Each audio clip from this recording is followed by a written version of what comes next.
Good evening. Thank you for joining us.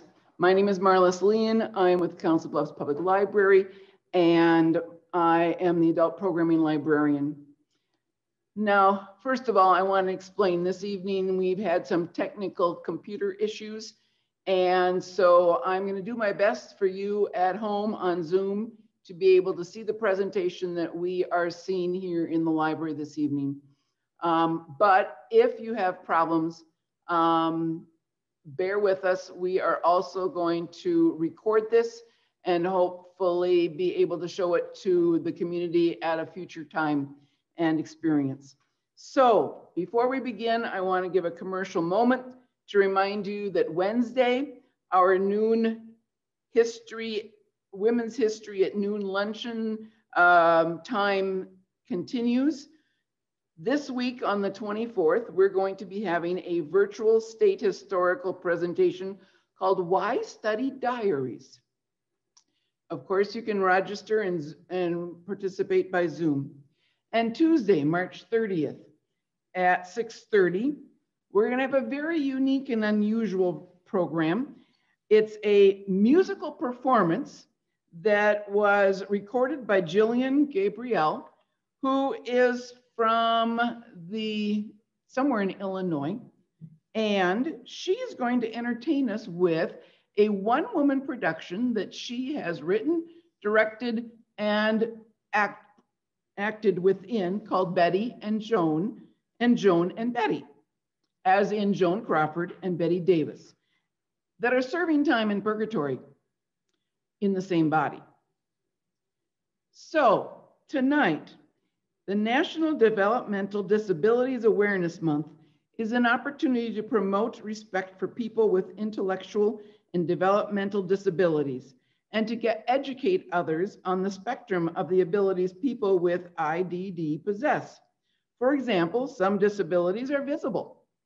A person that uses a wheelchair or crutches, or as my granddaughter is a Down syndrome child, while other disabilities may not be easily recognized or even seen with the eye. Cognitive challenges that affect the way people speak, learn, and interact with each other. We're glad to be able to host Jim Poehlman, Executive Director of the Mosaic House. Mosaic stands alongside people with intellectual disabilities to bring awareness to issues that affect their lives. They actively advocate for disability rights, encourage self-advocacy, and promote public policy that positively impacts the people they serve. We are thankful and want to welcome you, Jim Poehlman, this evening to the Council Bluffs Library.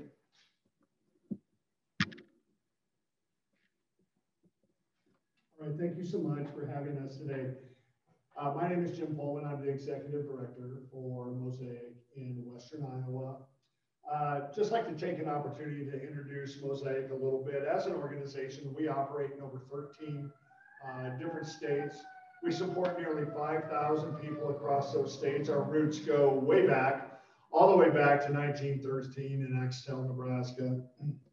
So this year, we celebrated our 108th year as a service provider this last February. That is incredibly amazing and remarkable to understand that the organization has been here that long. We went from one man's dream, the Reverend K.G. William Dahl, way back in 1913, to the premier provider for services with people who have intellectual disabilities in the country today. I want to thank you all for giving me an opportunity to go through this presentation with you.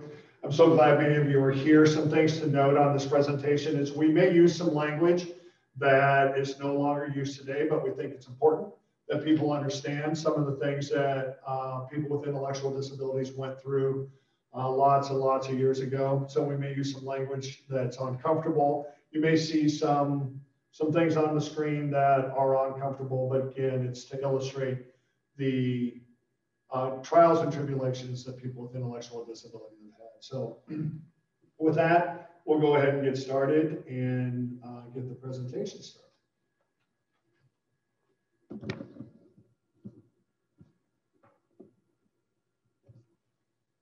Good.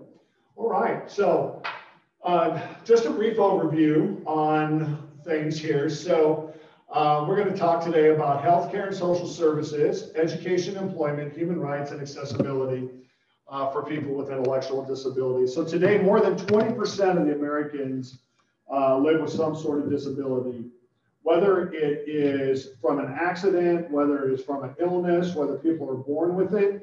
We see people across this country with some level of disability. And even though it's so prevalent, the accomplishments and struggles of people with disabilities throughout the nation's history have largely gone untold. Our presentation today is going to give you a brief overview of the major themes in the disability history through these topic areas: healthcare, social services, education, human rights, and accessibility. And we'll give you a brief glimpse into the future and how we can continually support the lives and humanity for people with disabilities in our country. All right, healthcare and social services. So prior to the Civil War, services and support for people with disabilities, including mental illness, developmental and intellectual disabilities, were almost non-existent.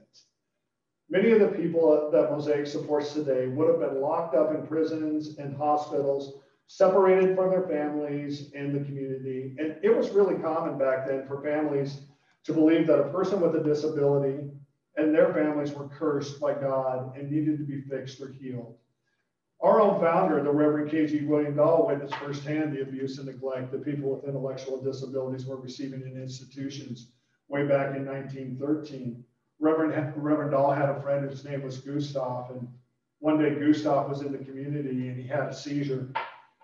People in the community didn't know what to do with Gustav, so he was incarcerated. And we don't know from Reverend Dahl's writings if Gustav was put in jail or taken to, at that time, they called the county poor farm. But we do know is Reverend Dahl went to visit him and he found Gustav alone in his cell and crying for help.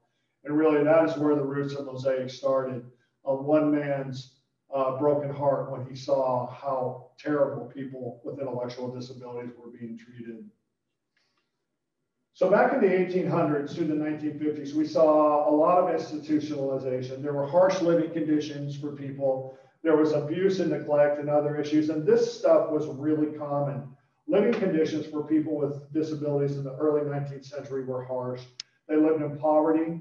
And whether that was due to people being orphaned, whether that was due to people being widowed, or because of alcohol or physical or mental disabilities, often they were put into poorhouses during that time. Or also things called almshouses, which, that's a super old word. And almshouses where people went and then people gave money to help them there. So eventually large state-run institutions were built to house people with disabilities, including those with mental illness, developmental disabilities, and others. Most sites struggled with large-scale abuse, neglect, and other issues. From 1861 to 1865, we saw the Civil War, and we know what happened in the Civil War. This left many, many soldiers disabled. And the American Civil War saw over 30,000 amputations from the Union Army alone. This event brought disability issues to the American consciousness at large. Prior to that, people didn't pay a whole lot of attention to it. In 1913, Bethany Mission is founded in Axtell, Nebraska. Bethany Mission and Martin Luther Holmes joined hands in 2003 to form Mosaic. So we say our roots go all the way back to 1913, Reverend K.G. William Dahl in Axtell, Nebraska. Really in a small town of Axtell, Nebraska, a Lutheran pastor named Reverend K.G. William Dahl set out to start a new community for those in need. He had seen how people with disabilities, the poor and others on the margins were mistreated in institutions, and he wanted to offer something. He was inspired by this vision, and he had 54 people from the local churches, each gave $1 apiece to form Bethany Mission. Bethany was one of several religious-run institutions that provided social and healthcare services in the United States. For me, that's always very remarkable to think that 54 people each contributed $1 to form Bethany Mission. And today, as I said, 108 years later, Mosaic is the premier provider for people with intellectual disabilities in the country. In 1918, funding for rehabilitation services for injured veterans really came around. And as a result of a large number of World War I veterans returning with disabilities, Congress passed the first major rehabilitation program for soldiers. In 1920, a bill funding vocational rehabilitation guaranteed federal money for job, counseling, and vocational training for disabilities in the general public. In 1935, President Roosevelt signs the Social Security Act. President Franklin Roosevelt signed the Social Security Act, drafted by the Labor Secretary and social worker Francis Perkins, and establishing a program of permanent assistance to adults with disabilities, the elderly, and those who needed more support for the first time in American history. So we think about it, 1935 is when we're really starting to see where there's dollars that are put out there for people with disabilities. So in 1915, the ARC, and this was the, again, this is where you're going to hear a word that we don't use anymore. This was the Association for Retarded Citizens, and it champions abilities. It's founded by parents of youth with intellectual disabilities, and members support full community inclusion. That's pretty amazing to think about that back in 1915, full community inclusion, because it really wasn't until the late 80s, and as we talk about this, late 80s, early 90s, where we really started to see more and more inclusion, and we'll talk more about this. But back to the ARC. So parents of youth diagnosed with intellectual and developmental disabilities found the association, as I said earlier, for retarded citizens. The association worked for change and really to change the public's idea about what mental retardation was at that time. Its members educate parents and others, demonstrating that individuals with mental retardation have the ability to succeed in life. In 1965, Medicaid became available, and it's also Title 19. So Title 19, the Social Security Act, creates a cooperative federal and state entitlement program known as Medicaid. Medicaid pays for medical costs for certain individuals with disabilities or families with low incomes. Medicaid continues to be the largest funder for long-term care services for people with disabilities and other diverse healthcare needs. This additional funding represented a huge shift in healthcare and social services across the nation. More than 1 in 3 adults aged 65 and or under the age of 65 enrolled in Medicaid have a disability. So those figures are from July 2017. And what I can tell you about Medicaid is that Mosaic and most of your service organizations out there that provide services to people with intellectual disabilities are 99% funded by Medicaid. That's where the majority of the dollars come. There are a few other dollars that roll in that are non-Medicaid dollars, but the majority of the reimbursements come through Medicaid.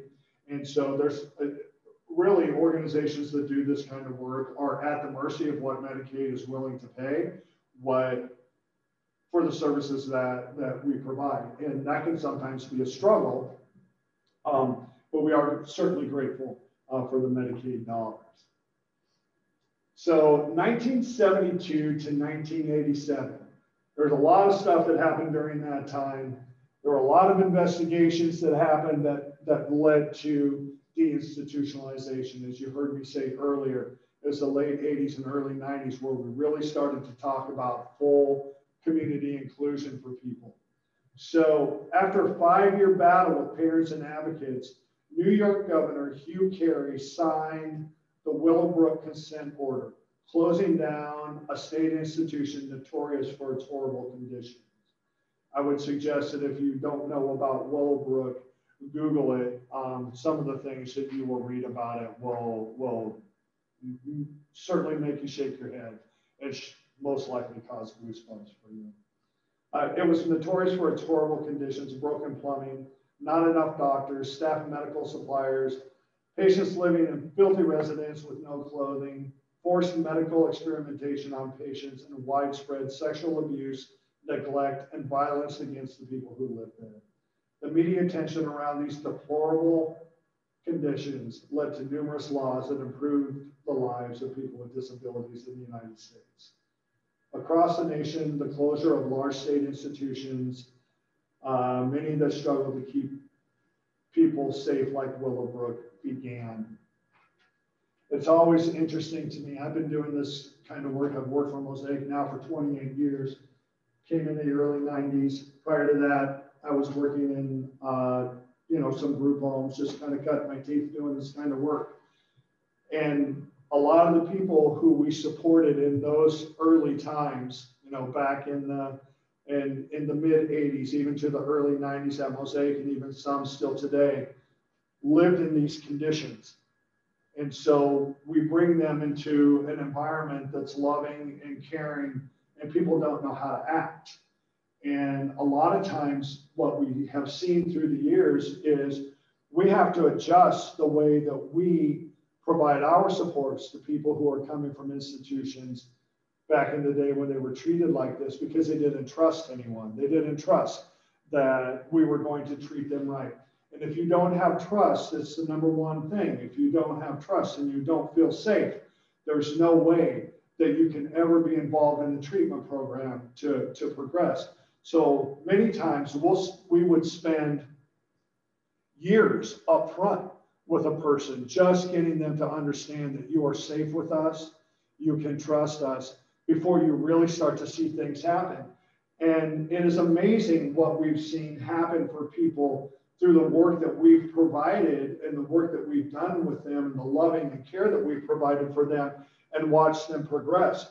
We've seen people come from institutions that most people thought would never live outside of an institution, who have progressed through the Mosaic system, through some of our group homes and other types of things, and are now living in what we call a host home.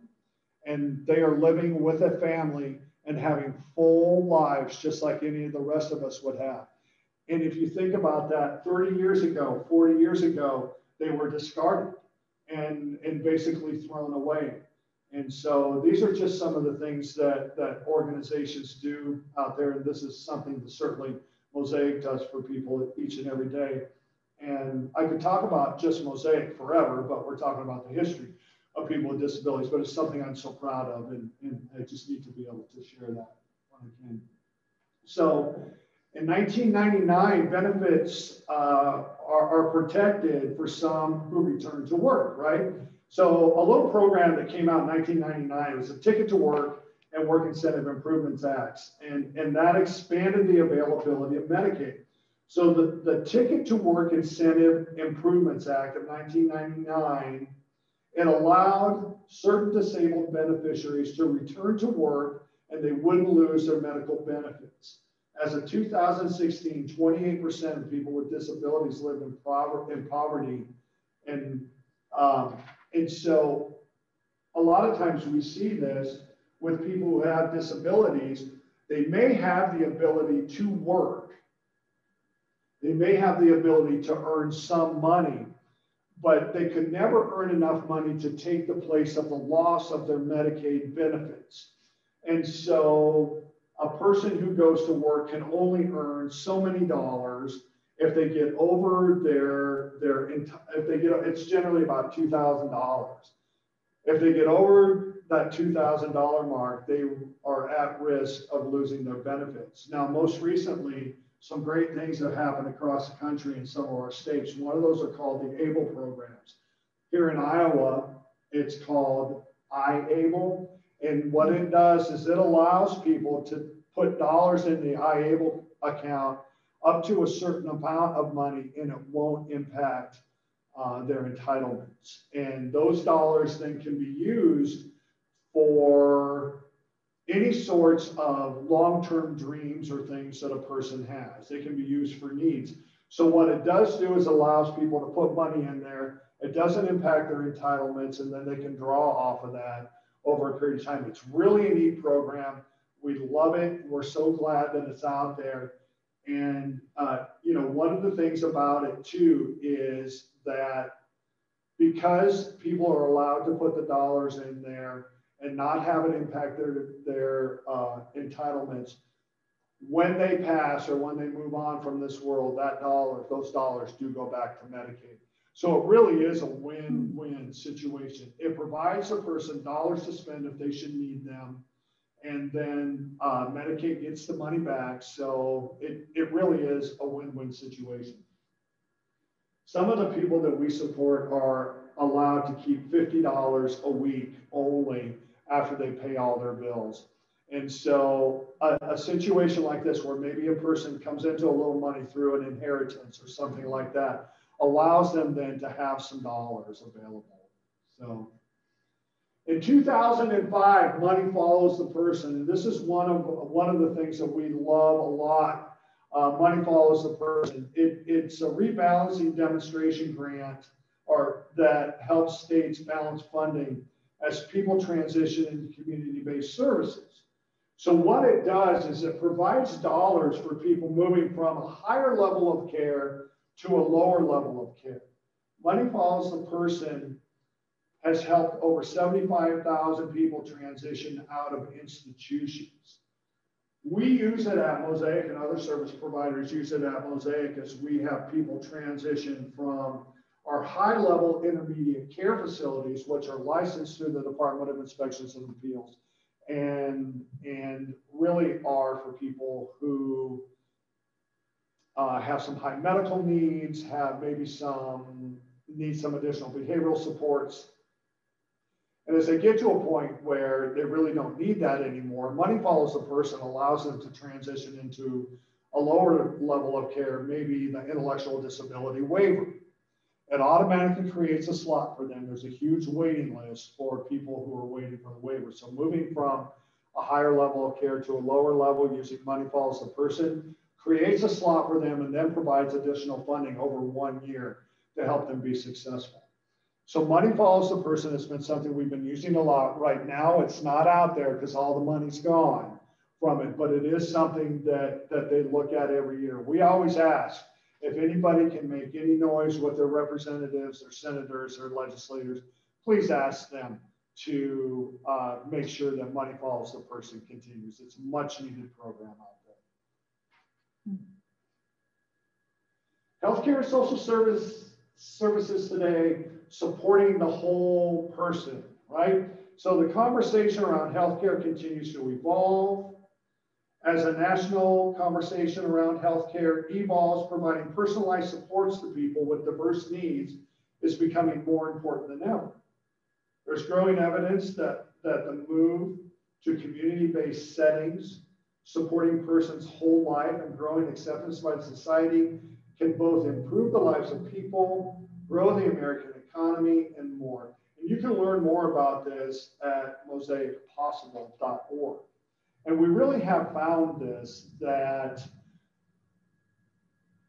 people who have a whole life type of service, so we treat not just the disability that a person has, but we treat everything that leads up to that disability. We treat everything that the person wants out of their life. We find that they have happier lives. They go to the hospital less. They require less intensive care. And as I said earlier, they are really more good for the economy of the country.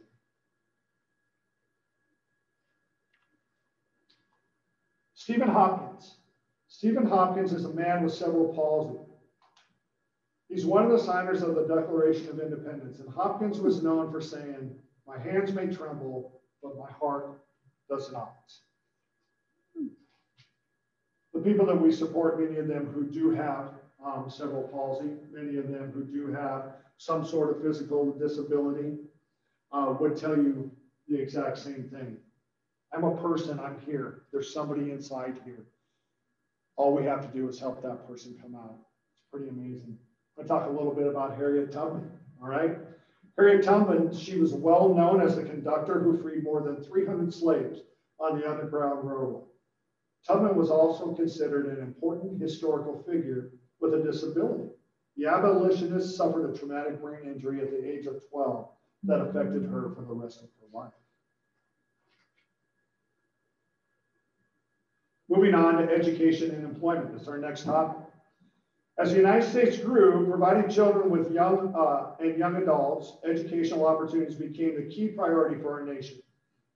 Unfortunately, most schools were unwilling, unable, or unaware of how to support people with disabilities to learn and grow. While most children were required at least to attend elementary school, by 1918, educational services for children with disabilities were not required until, beyond that, weren't required until 1975.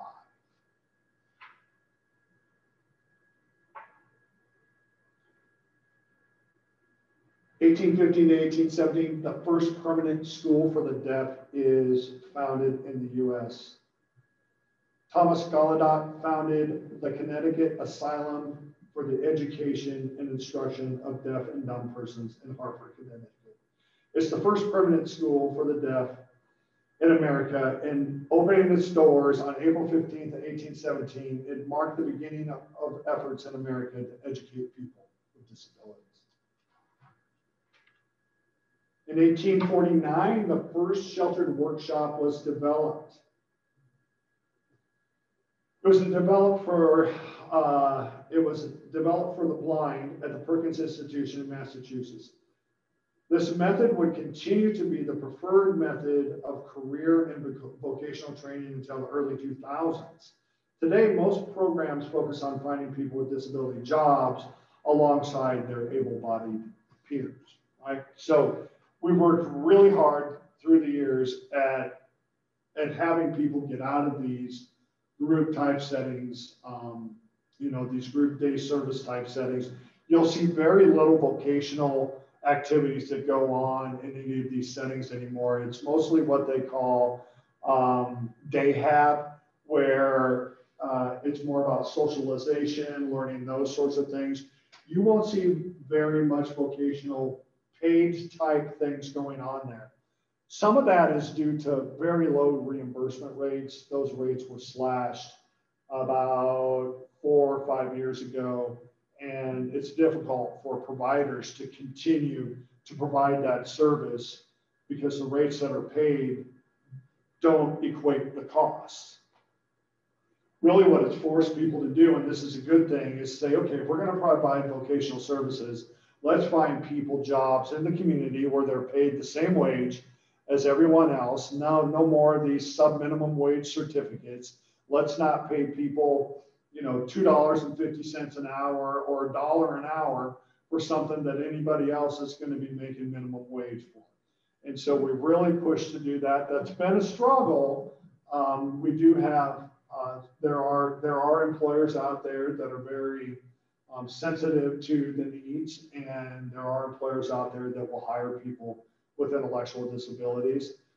It is a struggle. I think it's kind of a double-edged sword. And I say this just because of what I've experienced through the years. Some of the people who used to work in the sheltered workshop and got a check, and it wasn't ever very much, it might be $7 or $8 for 2 weeks worth of work, or, maybe even a month's worth of work. But I had more than one person say to me, Jim, I know it wasn't much, but at least I was getting something. So it's a double-edged sword. It's sad, number one, that a person would think of themselves lowly enough to think, wow, it's only $8, but I got $8. And on the other side, like I said, the double-edged sword is people should be making more money. And so we've got a long way to go as a society in this area. That is for sure. 1925, Martin Luther Holmes is founded. As I said earlier in the presentation, Bethany founded in 1913, Martin Luther Holmes founded in 1925. The two organizations came together in 2003 to form Mosaic. Both of the organizations were faith-based, both had their history with the ELCA, the Lutheran ministry, and it made sense for us. We went side by side for lots of years competing, and it made sense for us to come together in 2003. Really, Martin Luther Holmes, a group of people had a vision to create a residential school for children with disabilities. And Martin Luther Holmes was created. This is pretty crazy. Enthusiastic families sent their children to Sterling, Nebraska, which is where it was, before the building was even open. The Reverend Julius Moore and his wife, Martha, welcomed them to live in their family until the school was ready for them. I always joked and I said, yeah, it's the very first host home, right? So people started showing up there early. That, I don't know, word spread on that, and my Mosaic in Western Iowa, our legacy is Martin Luther homes. And so that's what I know about. I came to work for Martin Luther in 1992. And so, I mean, I know that history very well. And to hear the stories about how fast the word spread on that, they made a decision to do it.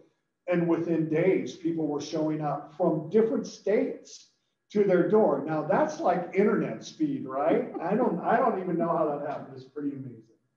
So, in 1938, Fair Labor Standards Act sidesteps people with disabilities, right?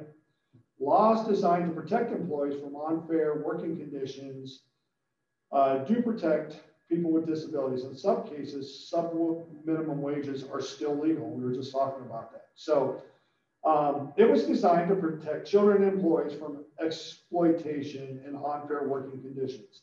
This act did not provide complete protection for employees with disabilities, especially those with intellectual and developmental disabilities, because lawmakers assumed Americans with disabilities would probably never work.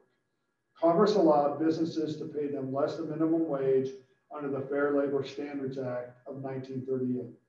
And like I said before, sub-minimum wage certificates are still legal in some cases today. We need to get rid of them, but there are still some places where they can do that. And one of the ways they do it is they do everything based on a piece rate. And it's how many pieces of whatever it is you're doing can you do in an hour. The standard minimum wage person should be able to do this many. You've done this many, therefore we can pay you a percentage. Don't love it at all, but that's the way it is. 1975, the law guarantees public education for all disabled children. The Education for Handicapped Children Act of 1975, now called the Individuals with Disabilities Act, was signed into law. It guaranteed a free, appropriate, and public education for all children with disabilities in the least restrictive environment. The landmark rulings striking down segregation based on race, Brown versus Board of Education, served as the key stimulus and starting point for education advocates working for children with disabilities. At that point, only 1 in 5 children with disabilities were accommodated in public schools, and today many children with disabilities still struggle to obtain appropriate education and employment opportunities. Think about back when I was in school, in middle school, and it would have been late 70s, late 70s. So this had just kind of started. And what I recall is all the people in school that had some level of intellectual disability went to one room. And they were all in one room, and they were still segregated. They were just segregated in a school. They weren't segregated in a home. And so today, I have a daughter who's 23. So she graduated from Elkhorn, Nebraska, Elkhorn High School, within the past 7 years or so, 6 years. And it's amazing to see how well the schools do today with involving the kids who go there, the kids with some level of intellectual disability. And you know what? They are just as normal as anyone else. The kids treat them all the same way. It's amazing.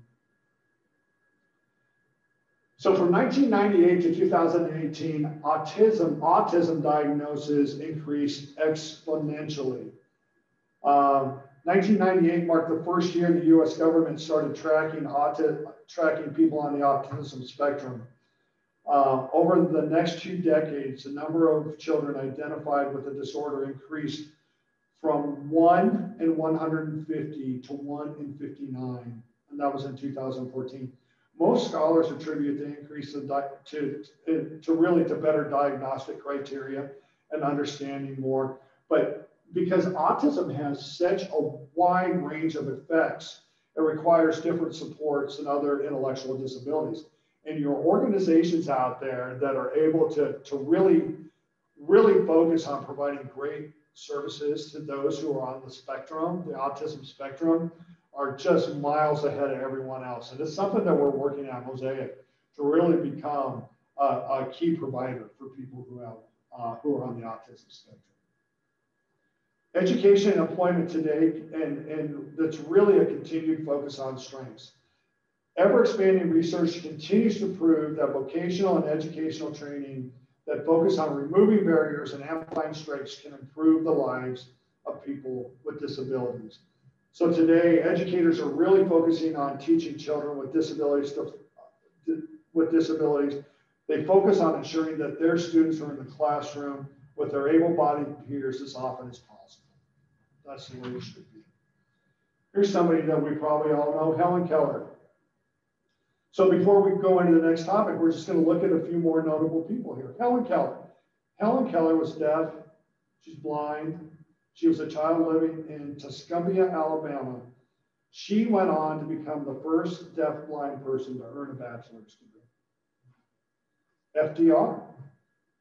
Franklin Delano Roosevelt was the 32nd president of the United States. He was re-elected for an unprecedented 4 terms before dying in office in April of 1945.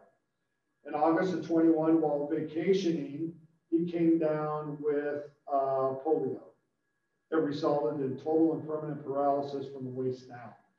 He still went on to be president, and he went to great lengths to really conceal his disability from the country. There weren't a whole lot of people who knew that he had it. All right, we're going to talk about human rights now. So the history of living with a disability in the United States has largely been one of discrimination, segregation, violence, and exclusion from education, work, and housing, and even from routine activities.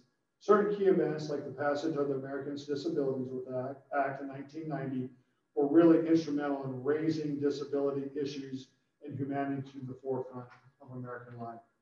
All right, way back in 1927, the Supreme Court allows sterilization for the unfit, right?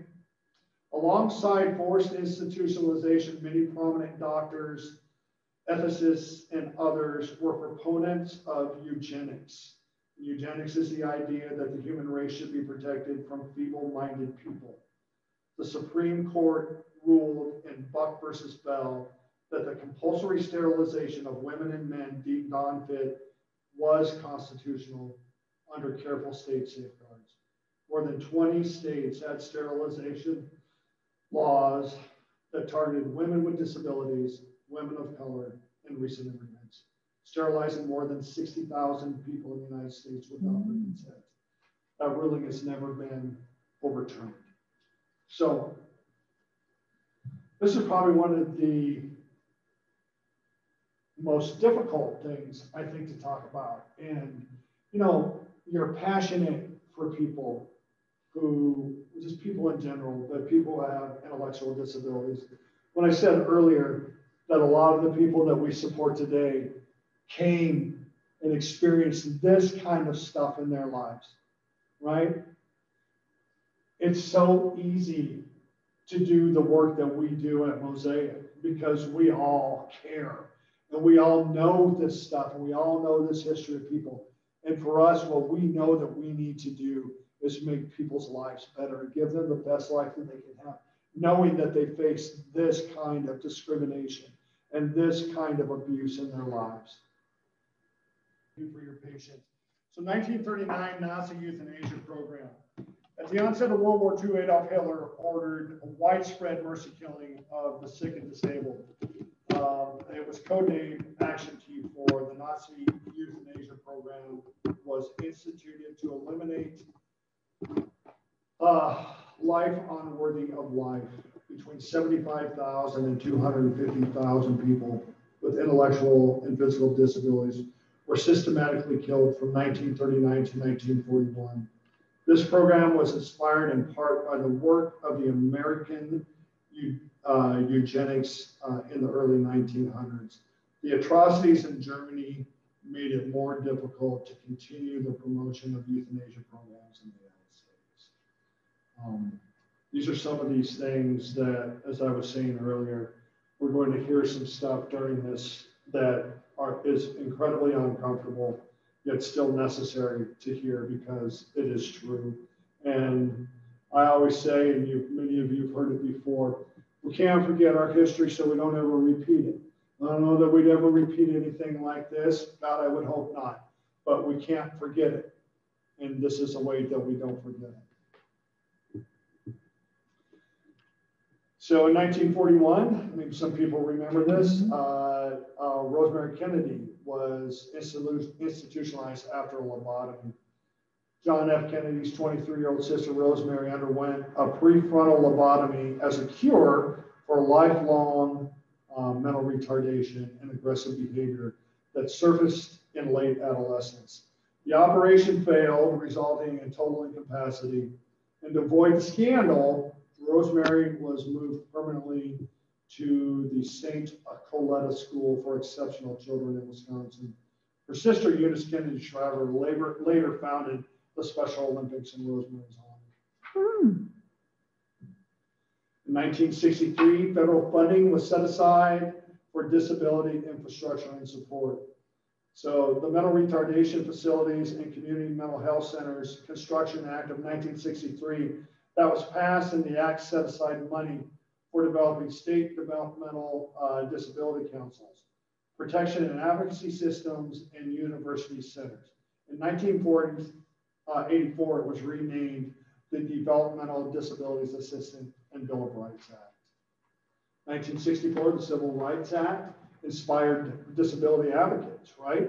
So while this act really helped fight against discrimination for African Americans and women in the workplace, it didn't make any provisions for people with disabilities. And so much like education activists, which we've already talked about, members of the disability community were deeply influenced by the work of the civil rights activists, and this led up to the passage of the Americans with Disabilities Act in 1990. In 1974, the last of the ugly laws were repealed. So until 1974, people with visible disabilities or deformities could be arrested and jailed for being seen in public.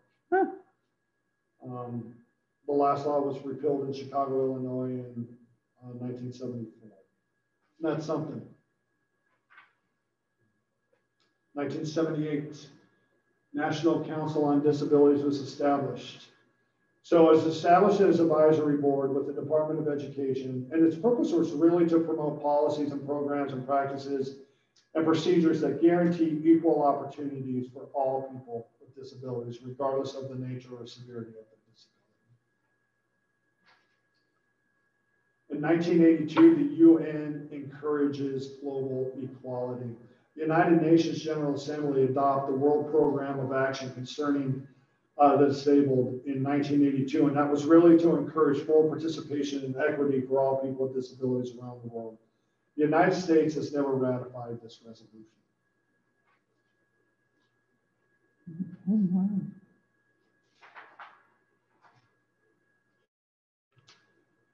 So the 1980s to now, nothing about us without us. Really, people with disabilities begin to form self-advocacy groups. I think this is really important. I think what this has done is it really has guided a lot of the work that we do today. And as we develop programming for people, as we develop meaningful life activities for people, we don't do this in a vacuum any longer. It used to be done that way. Now people are thoroughly involved in what they do, in their programming that goes on. If they can't speak for themselves, we encourage people to advocate for them, people who know the person best to advocate for them, whether that's their parent or their guardian. So really, it is nothing about us without us, which is the way it always should be. In 1990, the Americans with Disabilities Act became law. So the Americans Disability Act was signed into law by President George H.W. Bush alongside with its founding father, Justin Dark. And really what that has done, just really over the last, 10, 15, 20 years, 30 years or so, it has been the law that has impacted almost everything that you see today with accessibility for people, right?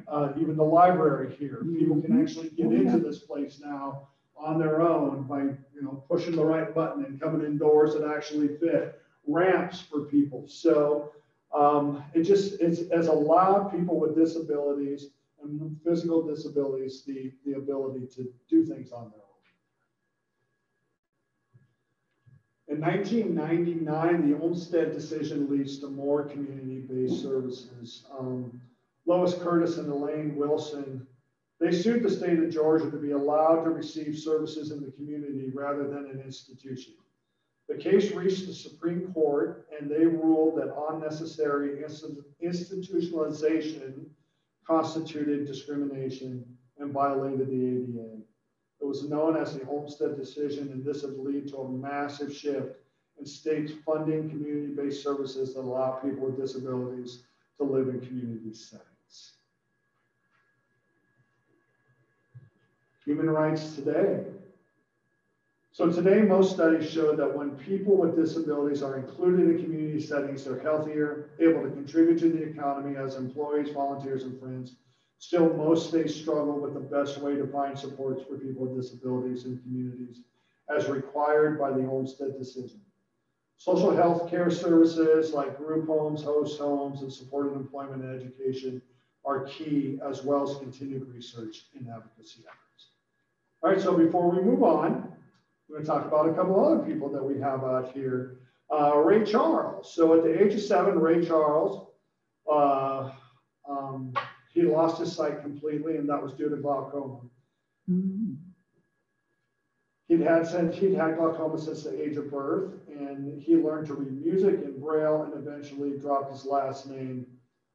Actually, his name was Ray Charles Robinson, and he dropped his last name while performing the Florida Blues Circuit. And of course, we all know that Ray Charles did much more than that. I always think when I do this and Ray Charles, I think about the Blues Brothers. That's one of my favorite shows ever, where he had that music store. I thought that was great.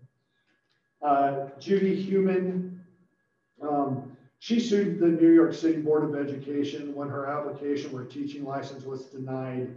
The stated reason was that they used, the stated reason is the same reason they used to bar from kindergarten. And that was that she used a wheelchair and it was a fire hazard. The suit was settled out of court, and she was later, she found the independent living movement with Ed Roberts, and that oversees educational vocational rehabilitation programs for people in the United States. All right.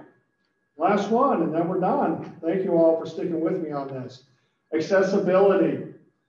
Because much design of programs, buildings, and other public goods happen without input for people with disabilities, accessibility continues to be a key issue.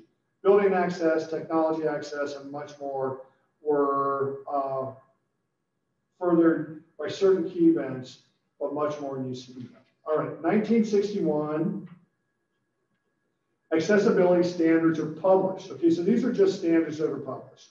The American Standards Association, later known as the American National Standards Institute, published their first accessibility standard titled Making Buildings Accessible and Usable by the Physically Handicapped. 49 states adopt accessibility legislation by 1973. Now remember, legislation doesn't mean you're doing anything, it just is legislation. So in 1968, Eunice Kennedy Shriver, which we mentioned earlier, she found Special Olympics.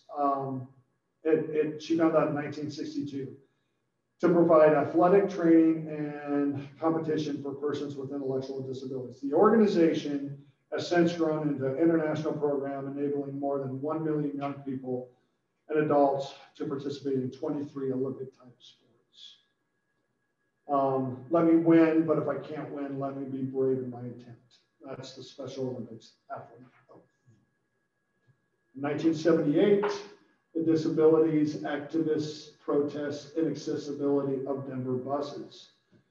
So they lay down on the ground to block the buses, or they block them with their wheelchairs, chanting, "We will ride," to demonstrate against the inaccessibility of public transportation. Protests like this though they were controversial, would help to build public awareness and leading to the passage of the Americans with Disabilities Act. In 1996, accessible computer and telecom equipment were designed. The Telecommunications Act passes and requires that computers, telephones, closed captioning, and many other telecommunication devices and equipment be made accessible. And as we all know that,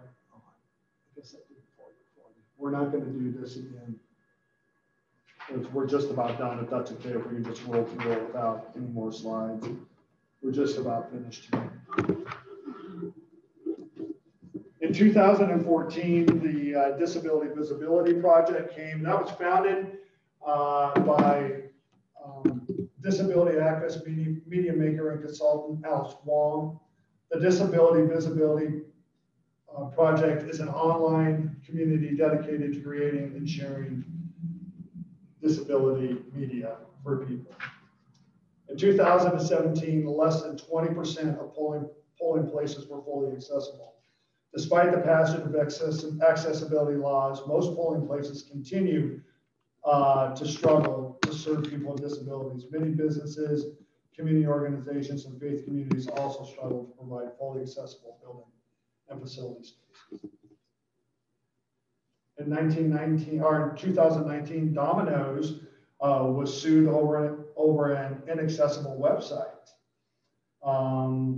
A blind man sued the pizza chain after he was unable to order food on the Domino's website and mobile app despite using the screen reading software. Disability advocates have argued that if businesses do not maintain accessible sites, people with disabilities could effectively be shut out of substantial portions of their income. And accessibility today. So despite massive gains, society still has much to do to ensure people with disabilities are fully accepted and able to participate in society.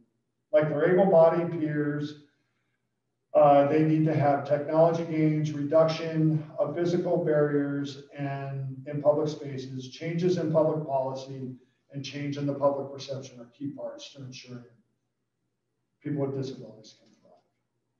All right, so